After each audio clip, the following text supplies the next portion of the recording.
Welcome to the recording of the webinar From New Member to Committed Leader.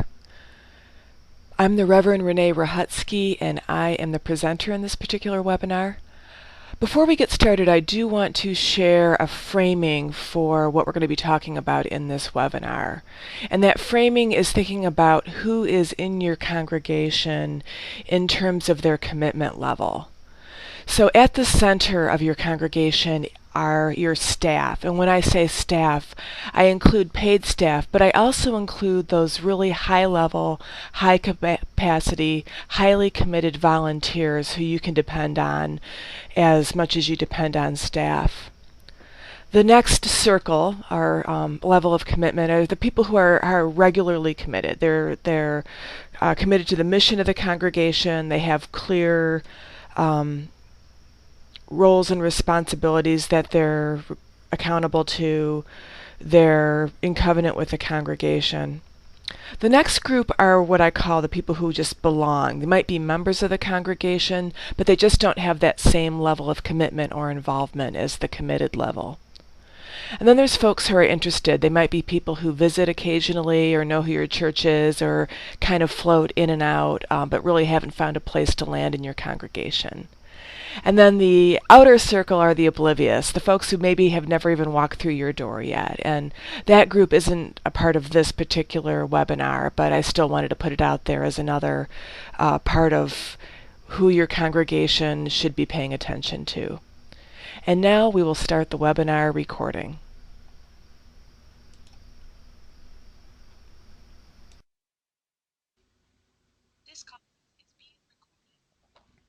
Here we go. So we're going to start out talking about the familiar comfy committee model, which most of us are familiar with. So this is the model where there's a committee chair and there's several committee members. Some of the committee members might be church members. Some of them might be friends of the congregation, kind of a mix there. And they get together. Everybody comes to the committee meeting. They do the planning.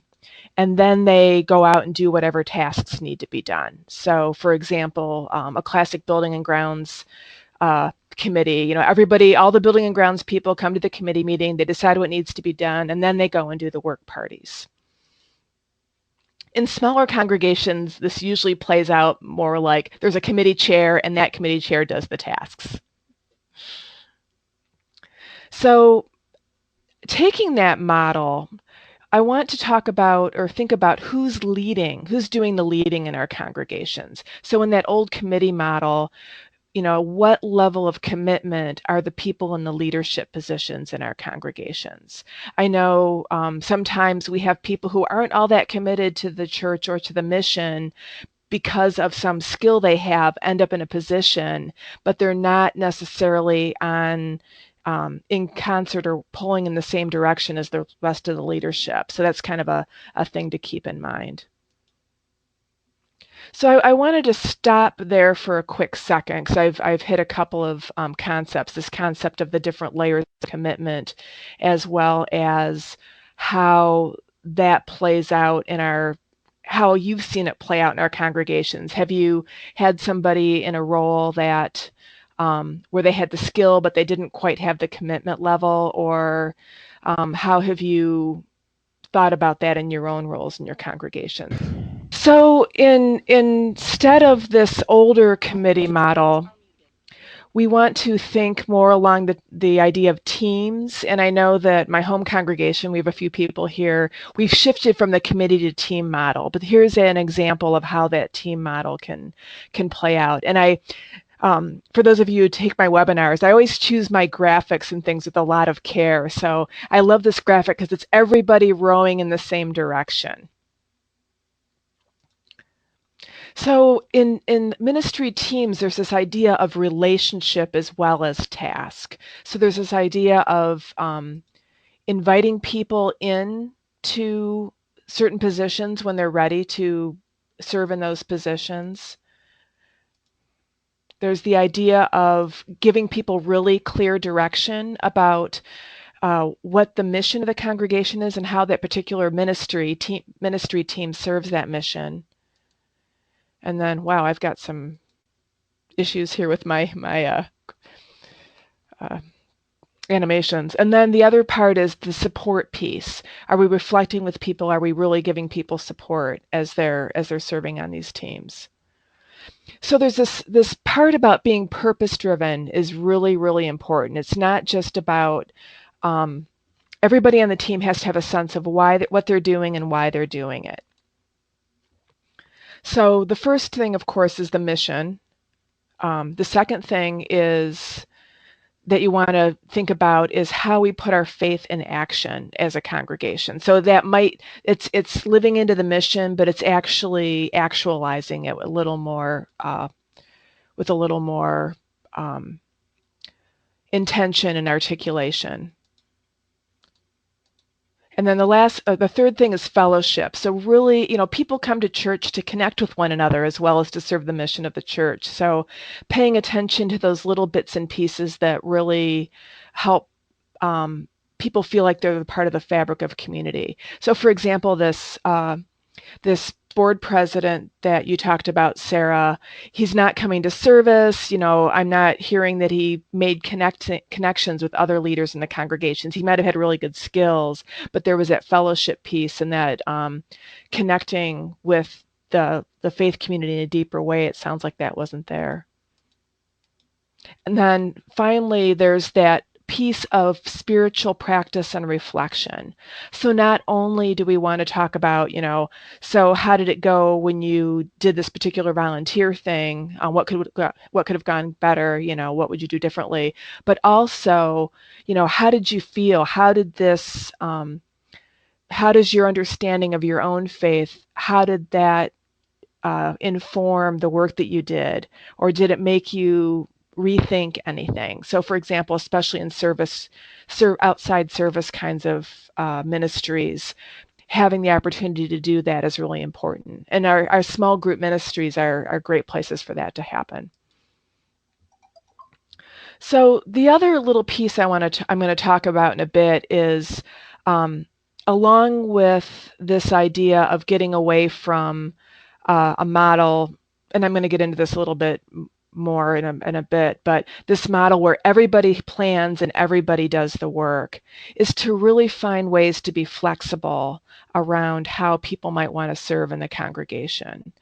And part of this is a sensibility around our Gen Xers in our congregations and our millennials really just approach work in a different way. They want flexibility. They want to bring their creativity to it. I like to use the website Wikipedia as an example. This is a generation that can go into the encyclopedia that everybody uses and has the opportunity to edit it. I mean, there's this difference of how younger folks under 50, have lived into their adulthood where they really have different expectations.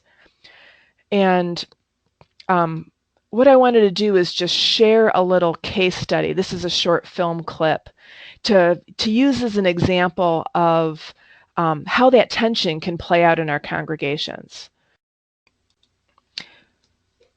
In this episode, this is Kurt Hummel. He's a singer who was a star in his old school, and he has been transferred to a new school. And he shows up and they give him that canary, that warbler that you see. And basically it's his responsibility to take care of that bird as the newest member of the warblers, because this bird and its ancestors have been a long line of birds that have been the symbol of the warbler singing group. And then the next part of this episode, the leaders, they explain that we don't have a coach. What we do is we decide what our set lists are going to be each year, and everybody gets a voice. And so Kurt's really excited because he's a star in his old school, and he's starting this new school. So he's like, let me tell you about my idea. And everybody's kind of looking at him, and he explains, oh, for sectionals, I think we should do A, B, C, and D. And then the leaders say, well, thank you for your input, but we three leaders here who are elected actually make the final decision. And when you sit in this seat, you'll be able to make that decision. And so, anyway, that's the little clip. Some of you might have seen it when it was actually on. So The thing I like about this particular clip is I identify with both sides of it. I identify with the new person coming in with all these great ideas, and I might have great experience from other parts of my life. I identify with the people, with the leaders who are there, who have sort of worked their way up into leadership. They know the system. They weren't rude to him, but they were basically, we reserve the final decision making. And yet they told him that we all get a voice. So it wasn't really clear what all get a voice means. And then the other part I like is that there's the handing him the bird in the bird cage that he has to care for. So there's this thing, these things we have in our congregations that make sense to us because they're part of our traditions, but somebody new coming in is like, really, I have to take care of this bird? It doesn't really necessarily make sense. And when you step back, it's like, does this really serve the mission of the congregation? So I wanted to pause for a minute, and again, Mark, if you want to unmute folks, to just think about in our own congregations that dynamic of, existing leaders who really know the system, the new person that comes in who has great ideas, and then the bird cage of tradition that may or may not make sense. Renee, I have an example. I can think of when we had a new person who came from a world that most of us aren't involved with, the business world, and took over our largest fundraiser. She had many more ways to reach out to the whole community. And we had a lot of people who expected, oh, no, I'll take care of, for example, the food because that's what I do. And she's like, oh, no, I've already contacted many of the restaurants, and they're going to donate food. And there was some real discomfort around that issue. I think there was, a little bit of fault on both sides. That communication hadn't really clarified what the roles were as chair of the committee. What would the committee decide as a whole versus the leader? So, yeah, I can relate to that. It's a great example. And part of it is, if you come in new, you don't necessarily understand now that, well, such and such always happens. So going back to this idea of this new breed of volunteer, and this is a fairly new book. It's a new edition of an old book, and I'll have the resources that I've used for this webinar at the end. But again, there's this sense of kind of multitasking with their obligations.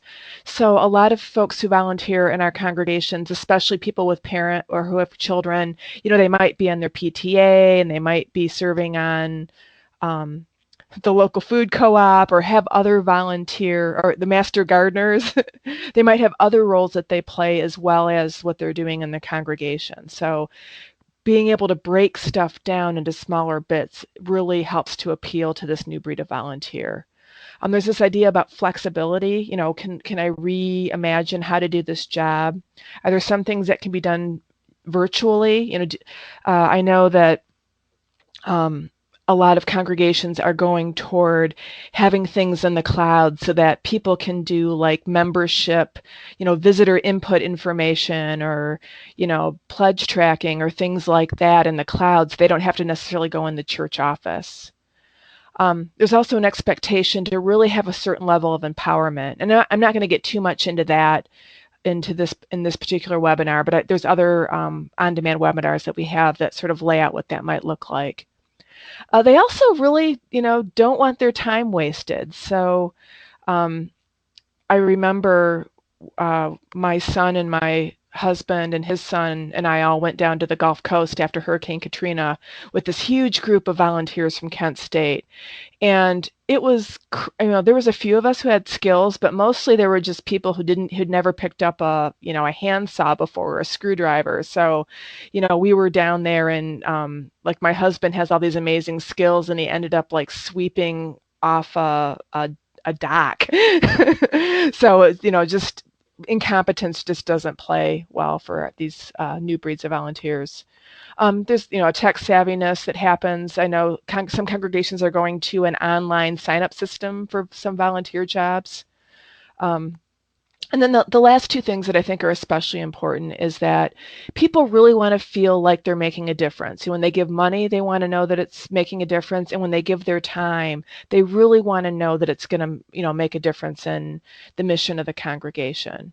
So, busy work just doesn't cut it anymore. And even if it seems like busy work, if you're able to draw the line between the task and the mission, that can be really helpful.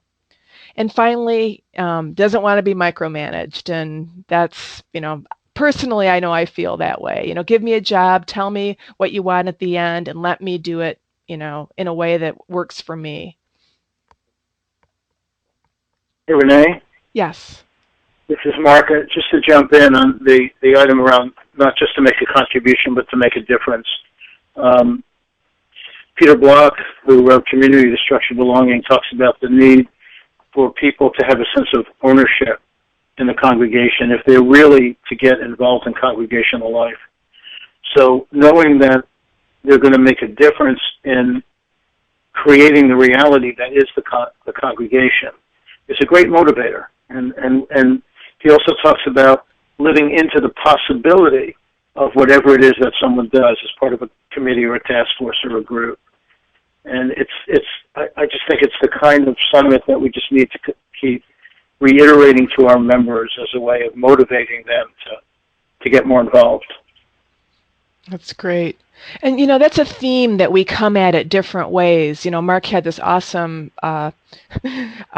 workshop at General Assembly that we have as an on-demand webinar where he fleshes out those ideas. And I've, we just keep coming at that. That's what it's about. It's like each one of us, and this is our humanism in a way. It's like each one of us wants to be real, live into our potential and realize the possibilities of not only ourselves, but what we can do as a community. And just being able to draw those lines and articulate that for folks as they are serving in your congregations can be just really make all the difference. So I want to, when I talk about this new breed of leader, we have a lot of resources to help if that's like something that's new to you. I'm guessing not, but we have a lot of resources on the UUA website. If you go to governance, leadership development, there's these different sensibilities. So contextual sensibility, how the world's changing, generational sensibility, how these Gen Xers and millennials approach the world a little bit differently, and then also this multicultural sensibility. I mean, our congregations are living into a reality where, most of our congregations are white, middle class to upper middle class congregations, and the world is changing, and we need to be nimble and be able to rethink how we do church in some ways that can really be inclusive of a little bit wider range of ways of being in the world. So anyway, those are just some resources I wanted to put up there. So let's go back to this idea of the different circles of commitment. And I want to overlay that on what that might look like as your, as the title of this webinar says, going from new member to committed leader.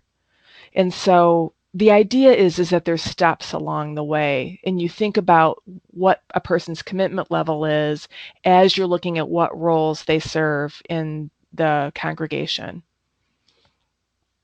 So there's different ways of thinking about this. There's the ladder of, work your way up the ladder. I kind of like pyramids, so I drew a pyramid. But the idea is at different levels of commitment, there's different kinds of ways to serve, and the responsibilities get higher, and the accountability gets higher as you kind of move up the ladder or move up the pyramid.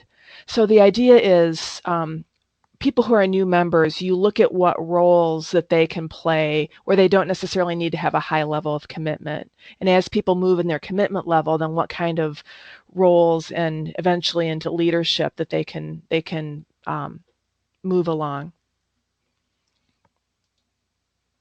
So I have a few examples here to sort of help you get your head around what this might look like.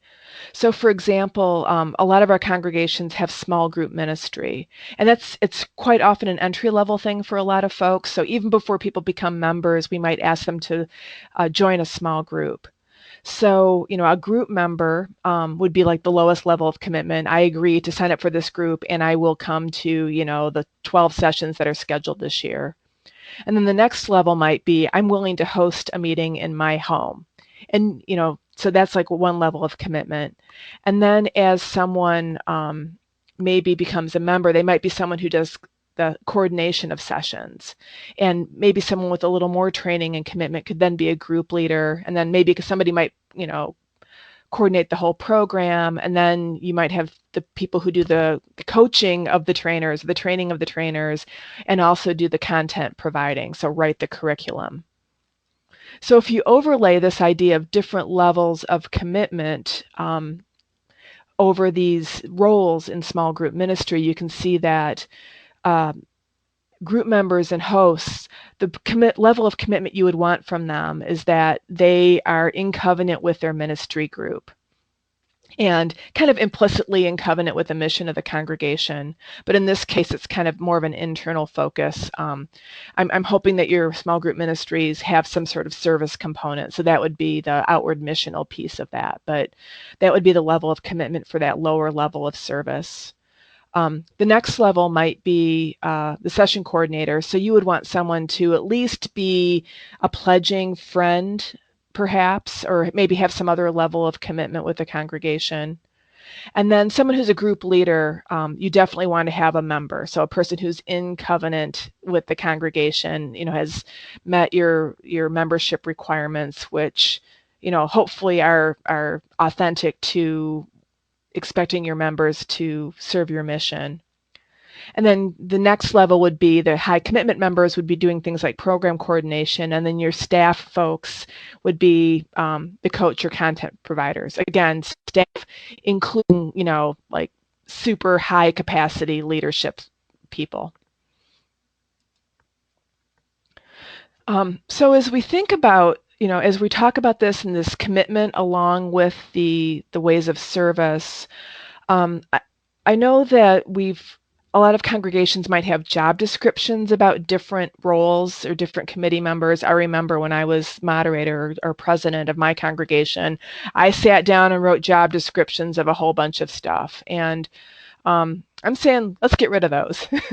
Instead, what I would suggest is inviting people into covenant with the ministry that they'll be serving. So instead of the job description, there's more of the expectations and linking that to how it serves the ministry.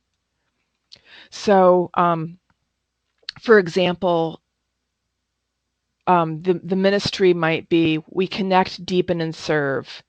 Connect, deepen, serve might be the mission statement.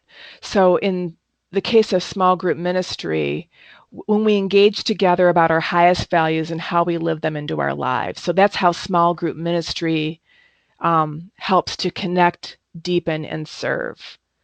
So when you invite somebody into any sort of, beyond the, yes, I'll have the meeting at my congregation, maybe at the next level when they're a session coordinator, part of what your agreement, okay, you're going to be a session coordinator. Okay, here's, you are now serving the ministry of the congregation. This is our understanding of it. And then articulate the expectations, what the role is, what the responsibilities are, the level of commitment, and then have that kind of mutual agreement. Okay, this is my understanding of what your responsibilities are. Is that your understanding? Make sure that there's that covenantal understanding as well as the follow-up. So not to leave them hanging, and to really go back and reflect, how was that for you? How did you grow in the process of serving in this way? As well as, do we send you too many emails or whatever? I have a question. There's one thing that I don't see in your covenant, and that's the real benefit that the person who's serving receives from doing the service or participating in the ministry. That's something I've been trying to talk to leaders about how do they describe that to someone? Why would somebody want to do this? How would that benefit them and the congregation? That two-part. So Bonnie, I agree. When I think of that piece of it, in the recruitment piece is where when I recruit someone, that's part of when I have that conversation. And then with the reflection piece afterward, I would have that part of the conversation. So I suppose that could show up in the covenant, but yeah, that makes sense. But yeah, absolutely, you want that mutuality between the person, the call to what they're doing. So you want their passion to be connected to the service that they're doing. That's right. That's what I was trying to figure out I didn't see that. I see role and responsibility, but I don't see that bit of passion when I see the covenant that you've written. Yeah, I think that's more. That's actually a good point. So what the person expects out of it. Yeah, that makes a lot of sense. I will add that. Oh, great! Thanks. We are the living tradition, right? That's right. Thanks, Renee. That's a good point. Okay. Okay. Who is articulating the ministry to the volunteer? Are we talking about lay leaders trying to engage other upcoming leaders? Is that what we're talking about? Exactly. And this will be a little bit clearer as we go down. But yeah, the more committed leaders actually are bringing up the newer people with the lower level of commitment into a higher level of commitment. So it's creating a conduit of leaders and volunteers. So staff members would need to teach lay leaders about how to do this with other potential leaders. Yes, exactly. Exactly. Okay. Bingo. If you were in the room, you'd get like a big gold star. We'll have to talk about getting that on the software. But yeah, part of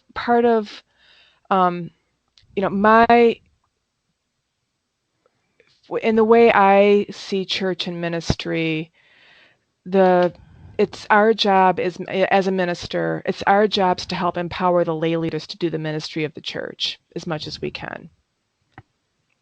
And find ways to serve the mission. So that growing other leaders is, they don't teach that in seminary, to be fair. That's not a class that we have in seminary, but it's a huge part of what ministers do in the growing congregations, have that high level of empowerment and leadership of leaders, not just leading the group. So yeah, you're 100% on. Okay. Thank you. So part of having these like lower level of ways of serving is to help people find the right fit. So what you might want to do, I'll give you some other examples, but in different ministries, hopefully you have these low commitment entry level things, and this is a way, as Sarah was mentioning, connecting someone with their passion. Sometimes you don't know what your passion is until you've actually done something. So encouraging people to try, maybe be a greeter, for a month, and, maybe be a helper in RE, and maybe, do, I don't know, chalice lighting or something in the service. So there's different ways to invite people to engage with ministries as part of their own spiritual growth.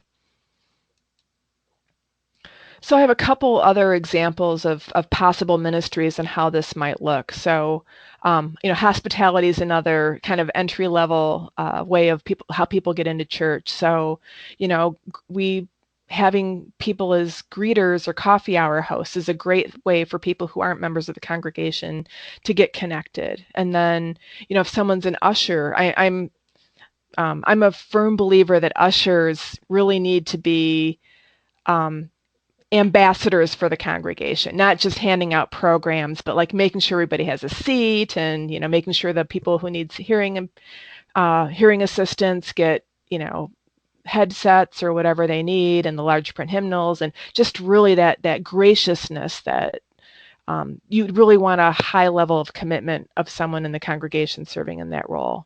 And then, people who might do count the collection or be a team leader who trains ushers, that person you definitely want to be a member. And then, the program coordinator and the coach of how to do all that. So again, there's different levels of service and that work up into different higher responsibility, higher skill areas of that particular ministry.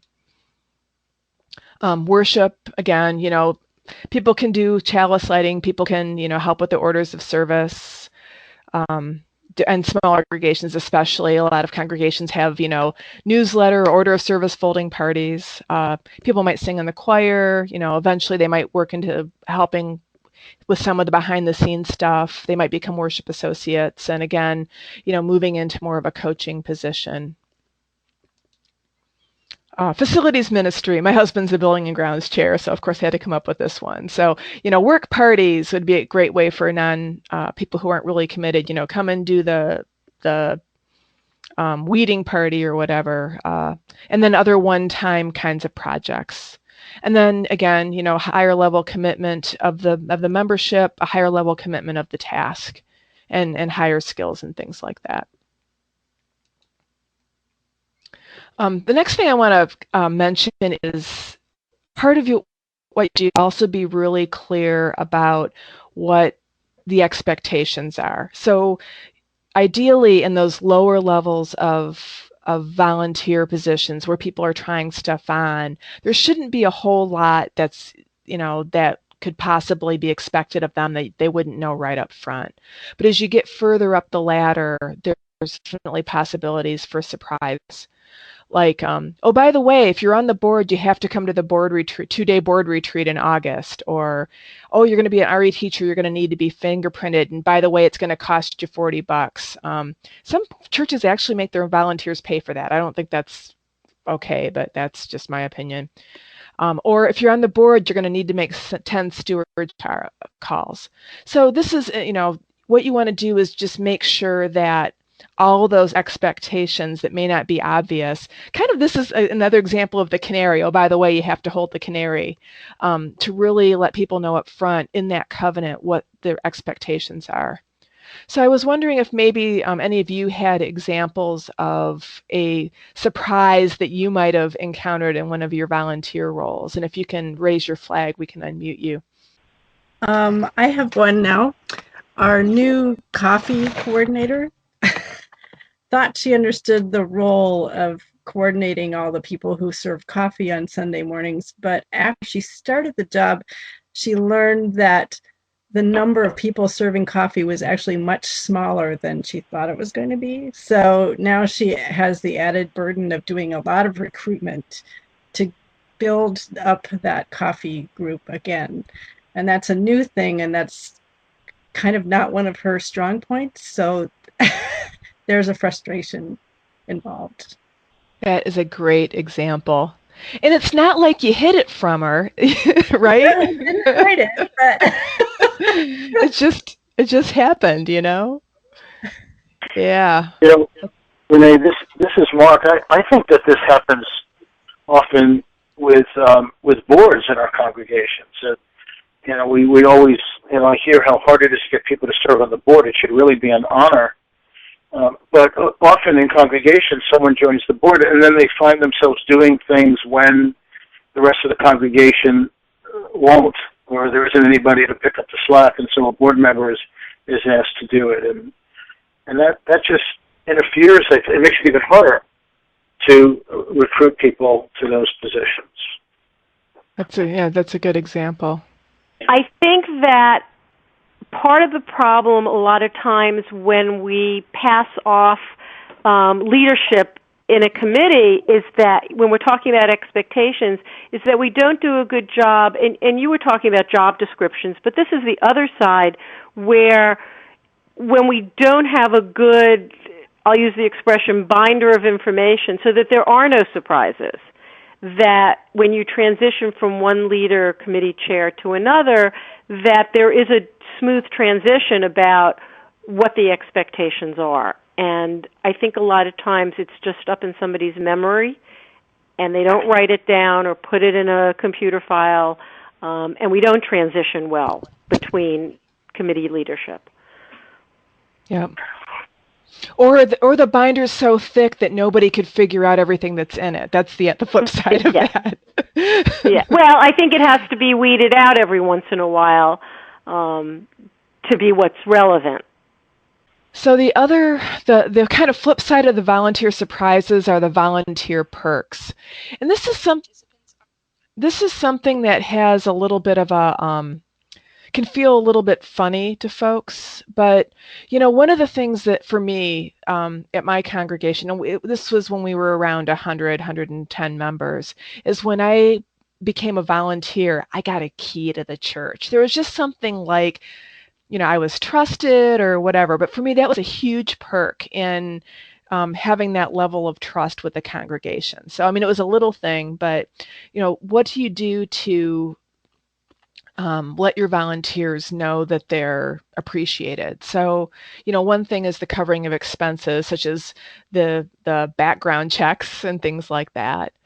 Sending folks to trainings. I know a lot of congregations more and more are adding a leadership development line item to their budget so they can send people to leadership school like ULTI or leadership days or district assemblies or things like that. Having food available, for events like cleaning parties or whatever. And the other part is having the Mark's cracking jokes in the chat line.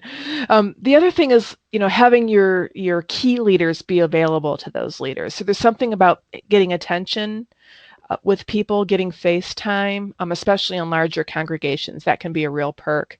And the other thing is swag, having the volunteer hat or the t-shirt or whatever that you get only if you have a certain volunteer role. So I'm wondering if there's any volunteer or perk examples that any of you use in your congregations, or also if you have a huge aversion to that, to share that. I'm just wondering how congregations, I totally agree that we should cover expenses, background checks, and training, but with the budgets that congregations are dealing with right now, how do we put that line item in? How do we express how important that is? It's also like helping with our delegates to General Assembly. Those are things that, 15, 20 years ago, we had those line items, at least in our congregation, and now it's harder and harder to do that. Yep. So I just was wondering if anyone had any suggestions about that. Hey, I think that covering expenses is an equity issue. You don't want only wealthy people in the congregation to be contributing or being in that leadership role. You want that role open to everybody. Excellent. So I know in our district we have an online form where you can submit your expenses, and what they encourage you to do is you turn it in, but you can also donate. So there's a spot where you can say donate all or part of this. So we're still tracking it, and those with means can cover their own expenses. But yeah, at least you're right about the part of it is even if you're not able to cover what you want to cover, the symbolic gesture is really important as well, because it shows that there's an appreciation for that. There's a saying that I love, is that your mission's what's hanging on the wall and your system's what's happening down the hall. What in your congregational system either supports who you want to be, or interferes with that. So part of that is if you show a commitment to that, even symbolically, I think it can be helpful. Really, Edris just typed in that one team has an iron-on decal on UU t-shirts. Cool. That's a great perk. As long as you're not wearing the shirt at that time. Yeah, you don't want to, Good point. Excellent. So we'll go ahead and move on.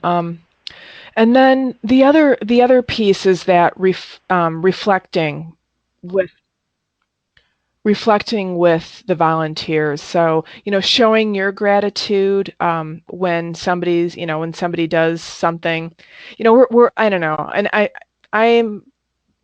I'm not the best practitioner of this. I'm getting better, but that whole writing a thank you note thing is, some boards have a big pile of thank you notes, and they, at the end of the board meeting, they each, jot down a note to someone in gratitude. That can make a huge difference. And something that says, I noticed, I'm noticing that you did this, or you're doing this really made a difference and enabled us to do that, to do blah, blah, blah. And the other thing is sharing stories about how what someone else told you that made a difference. So, for example, a greeter might have really warmly greeted someone who was going through a hard time in their life, and the person having the hard time might not have been able to articulate that at the time, but later on they might come up to you and say, I was just having this awful day, and that greeter, just the warmth with which that I was greeted that morning, just really changed the day for me. And you could go to that greeter and say, your warmth really made a difference in this person's day. So sharing those things, or something about hearing something, it's like backward gossip, hearing something good about yourself from a third person, just, I don't know, it feels really good. And then also just the actual reflection part. So how was this experience for you? How did you see it as serving our mission? Were you able to draw the line between what you did and how our church's mission? And then, what do you see yourself doing next? Maybe, teaching RE isn't for you, or maybe, you want to try something else. So kind of reflecting with them. So I'm wondering if any of you have reflection practices in your congregations. I just want to jump in first. At my congregation, the United Church of Delaware County in Media, Pennsylvania, we just started a program that we call Growth Through Service. And we have conversations, one-on-one conversations with people, and we tie volunteerism into their spiritual journey. So we talk about what their journey has been that brought them to our church, and since they've been with the church, and how their involvement with the church reflects their spiritual journey. And then later, we talk about how they can continue to live out their journey through their ministry to others in the congregation. And so far, people are resonating with that. It's a great program. And I didn't raise my flag. I apologize. Last time, Mark. So does anybody else have an example of that reflection piece? Or showing gratitude. Or showing gratitude, yeah. Do enough of it. So our board, at the end of each board meeting, they always decide who they want to give kudos to, and then they do send notes to those people, whatever level of volunteer leadership they're at. But that's I know I've gotten a couple of those from times, even as a staff member, and it's nice. It's nice, isn't it? Yeah. It's a nice thing. And the further up the chain it comes from, the more it seems to have an impact too. And in some congregations, as part of the board's monthly article in the newsletter, they'll end by acknowledging those who participated in the life of the congregation the previous month. So I'm going to move on and then talk a little bit about this rotation, how that looks, and how the folks kind of up the pyramid nurture and minister to those further down the pyramid. So the folks that are more in the leadership positions do a lot of the planning to help make the ministry happen. So they look at the ministry more holistically. So, this is going back to those service steps. We're talking about the folks that are, kind of the high commitment members and the staff members. I put commission lay leader here as well, as an example of a high commitment unpaid staff person. So the idea is that the leadership helps to create a direction for the outward ministry. So they do the logistical stuff, they do the planning, so that the team members can actually do the tasks that help to make the ministry happen. So the planning happens, but not everybody has to be in on the planning. And so there's this kind of a, I think of this as sort of a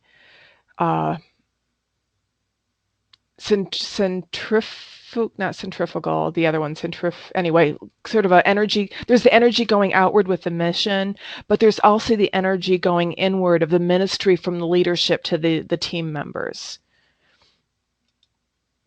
So that's where it's the team leaders who are doing the things like spiritual practice and reflection, helping the team members to understand and draw the line between what they're doing and the mission. And then also, paying attention to how the fellowship, the community building is happening, how people are getting that sense of belonging is the Peter Black book encourages us to do. So that's part of their role as leaders, is doing this kind of inward ministry for the larger group of lower commitment folks, to help bring them into higher commitment levels, if you will. So again, this is that once they get to that high commitment level, they're doing that work. So this also works into succession planning, this idea of having, the folks at the higher commitment level and the higher skill level and the more accountability to their tasks, where, if somebody's rotating out of leadership, the idea is, the person sort of next down sort of knows the job enough where they're able to step into it, and then so on. And then also what's hopefully happening is that people who are in that ministry or interested in that are becoming more and more committed. And that's where the leadership team that's there starts identifying potential folks who might be good potential leaders, and then invite them into a higher level of ministry or a commitment position in that ministry, if that makes sense. So again, I want to pause again before, this is pretty much, the model that I'm sharing with you. So this idea of really looking at the commitment levels, of matching, kind of like taking the tasks of ministry, and there's there'd be a lot of work in this initial step, but taking the aspects of the ministry and breaking it down into bits and pieces so that the new breed of volunteer who wants flexibility can find ways to plug in and serve, and also be developed along this ladder or pyramid of leadership, from someone who's just not even a member yet, into they can see what the path is, and also there's kind of a plan of how to bring people along on that path. So as Mark's saying here, and this is really showing that leaders are not born leaders. Leaders are sort of developed into leaders. They're made, and it's part of. It's a little bit a lot of our Unitarian Universalist congregations kind of have this free range kind of culture where people kind of float around in and out of positions, and there's an intentionality around this model. And actually I am going to go talk about the bibliography a second. So the books the 3 books at least that I pulled most of these ideas from, these ideas are floating around in a lot of different areas. Not just ideas, they're actually being implemented in different congregations.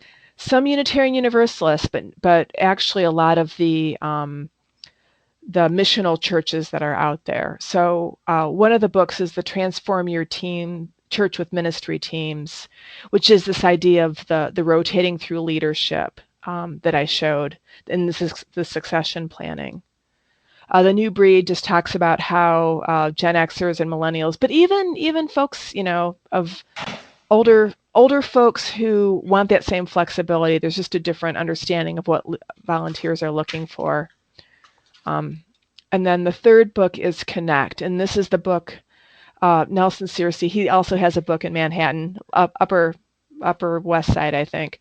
But he's the one who talks about this ladder of leadership and really being clear about the path of what how people are given more responsibility, and how having them more committed to mission is really important as you invite them into more and more responsible and more accountable areas of ministry. So my point being is that it's a little more directive than maybe some of our congregations might be comfortable with, but it's also more effective as far as really connecting people and helping the church stay focused. And, what it boils down to, how can we make this world a better place? And how can we help our people become the leaders to help the world be a better place? So with that, I'll pause and open it up for questions and comments. And this is it for the presentation part. So we pretty much can have a conversation for now. So again, if you could raise your flag, or if you want to type a question or comment into the chat box, we can read those aloud. And "You're crazy, Renee" is a perfectly good comment.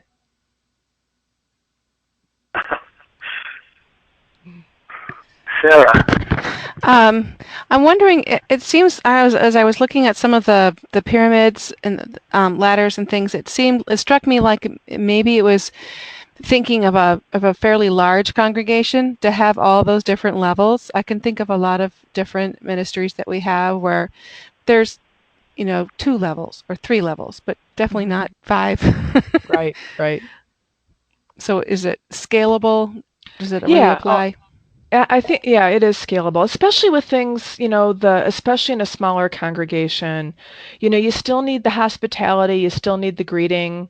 There might, in a lay-led congregation, the worship area might be something where there's a little bit more structure there, and there might, it might be a little bit taller in that area and a little bit flatter in another area, depending on the congregation. But yeah, it's certainly scalable. And again, part of it is you just don't, you get the wrong person, you get the person. I'd much rather have a person who needs to be trained than a person who's not on board with where the congregation's headed.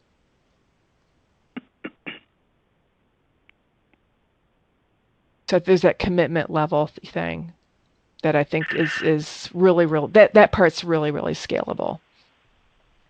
Renee, Diane Young wrote, "The covenant is only used with people who haven't made a commitment yet. Would team leaders, et cetera, have a job description instead?" I would say everyone would have the covenant. And again, part of it is that it's mutual. So it's an agreement of, it's not just me handing you this job description, it's you agreeing that this is, it's kind of negotiated, if you will. So I would say at every level. Thanks, Juanita. Juanita wrote, oh, you got it, okay. Yeah, thanks. Oh, I'm sorry, I should say it aloud for the recording. So she says, "Thanks, Renee, you always make things seem so possible." Juanita was at the Midwest Leadership School where I was on staff this past summer. So thank you. Corey from East Lansing, we're doing work on our mission statement, so it's very much in flux. It won't be finished for at least 2 years. Wow. Any suggestions about what to do when we don't have a working mission statement? Yeah, to speed up your process. Seriously. What I've done with some congregations who are kind of in that situation is let's just test drive it. Let's just see what it feels like without actually, part of it is not okay, we're gonna have this thing, we're gonna carve it in stone, and we're gonna live with it for the rest of our lives. Try it on and see if it's a good fit or not. Date it for a while before you marry it, right? Yeah. That's, wouldn't, and that's kind of what I've been doing with congregations who are sort of on that, they're not really sure what it looks like. What I actually do is I say, okay, there's a webinar that's called From Mission to Action that it should be up in the next week or so, but it's this idea of have your mission or whatever your working mission is, and have each committee kind of engage with it. What does that mean for us as greeters? What does that mean for us as worship leaders? And then set goals against that, and then report on them at the end of the year. You suddenly have a annual report that might be interesting, and it gives you a little bit of direction. And I think part of if you don't have an official mission yet, living into that'll help the congregation discern whether or not that mission's a good fit or not. Yeah, and Corey, this is Mark. I'm really not trying to be facetious, but you asked us many suggestions about what to do when we don't have a working mission statement. But in theory and in practice, without a mission statement, the congregation doesn't know what to do. So I really, I may have come across kind of smart, but really I think your priority should be to come up with a mission that the congregation can rally behind. And then Corey said, sadly, we are test driving one right now. I know our minister would like it to be more driven by her. I love the committee report back aspect of using the mission. Thanks. The mission should be the mission of the congregation, by the way. That's my feeling. There shouldn't be one person or group that drive it. Right. The mission should reflect what the core values are of your congregation. What you would things that you would say, if you're not in alignment with this, then it's okay that if you're not a member. There's a story of Southwest Airlines, and Southwest Airlines, if you've ever ridden on them, their employees like to have fun at work, and they joke around and stuff. And the stewardess during the the safety check thing made some joke about, if there's a water landing, we'll hand out drinks and floating or like floaty cushions or something. I don't know, some sort of joke about, enjoying the water. And a woman wrote to the CEO and complained about it, and he wrote back, "We'll miss you." So their commitment to humor was one of their core values that they were willing to lose customers over. So in your mission, one congregation might have a strong social justice aspect of their mission, and someone else who might want more of a kind of a, new agey spiritual kind of thing may not be a good fit for that congregation. So, and it also helps the congregation say no, the strategic no. We can't be everything to everybody. So who are we really, and what can we do well? And then let's do the best job we can do. There you got a mission workshop on top of the membership workshop. It's all about mission. Yeah. Purpose, at least. It's all about purpose. Any other questions or comments? Nancy.